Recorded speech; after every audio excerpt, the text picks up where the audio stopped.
Adam, another question that I often am asked is, are all of my outbuildings automatically included in my policy? That's a good question.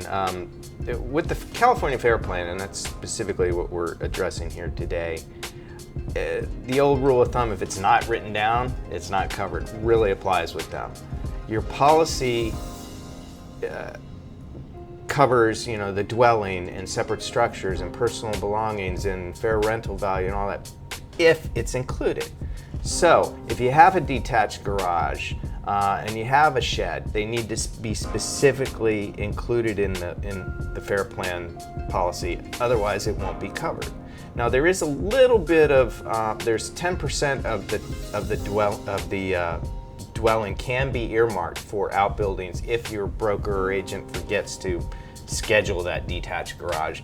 But that means it's going to be coming out of the full dwelling amount. So if you had $300,000 in dwelling amount, 10% of that, up to $30,000, can be used to rebuild your detached garage if your agent forgot to include it. But that means you have $30,000 less to rebuild your house. And now you might have to, make some concessions on your flooring, or get a smaller bathroom to make up the difference. So it is kind of a backup. So you really want to make sure that your agent covers everything you have. If you have a detached garage, include it. If you have a separate barn, include it. If you have a chicken coop, include it.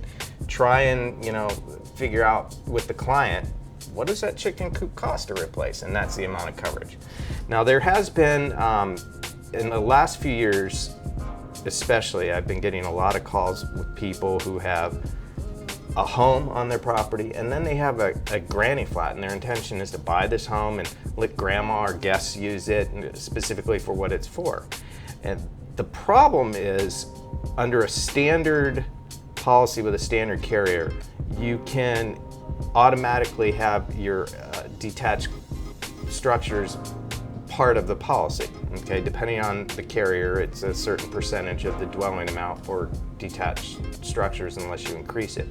With the Fair Plan, they have no problems with a granny flat, but a granny flat that's got its own kitchen facilities, they will not allow you to include that as just a granny flat, a detached structure. They want it to have its own policy, and what they consider its own cooking facilities are not just a sink, but also has a stove or an oven, a range and a refrigerator. It's got to be more than just a sink. And often we see, the dishwasher and the garbage disposal and the fridge and the range. That's when we see that, it's a little hard to convince underwriters that that's without its own separate cooking facility. So. And this becomes a point of confusion with a lot of my lenders, especially when I'm giving them 3 policies instead of 2 to pay out. They're paying policy 1, Fair Plan, for the main house. They're paying policy 2 for the granny flat because it's got its own cooking facilities, and they're paying for the difference in conditions policy. So it's a 3 policy system, even more confusing. So definitely make sure that when you're writing these, if they say they've got a detached granny flat, ask them. You got to ask those questions. Does it have its own cooking facilities? If so, you need to advise them beforehand that should we have to go with the Fair Plan in that direction, it's going to require its own separate policy.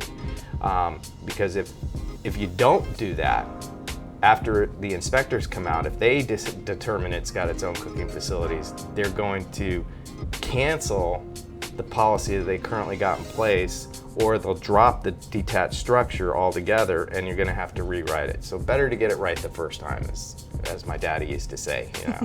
Do it right the first time, you don't have to redo it. So it's about asking questions. So that is one of the things we've been seeing a lot lately. But the take-home point sorry to go round on this, the take-home point on the separate structures is, if it's not written down, it's not covered. Okay? Sounds good. Thank you so much.